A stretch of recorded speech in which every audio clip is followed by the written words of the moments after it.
I'm going to show you how to make a Cosmopolitan Way Back When.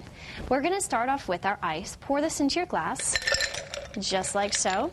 And then we're going to add to this 2 ounces of Cointreau.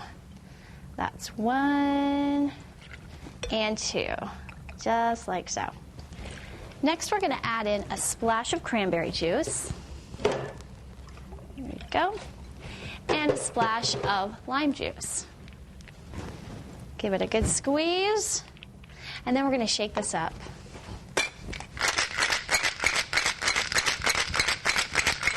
You want to shake it until it feels nice and cold.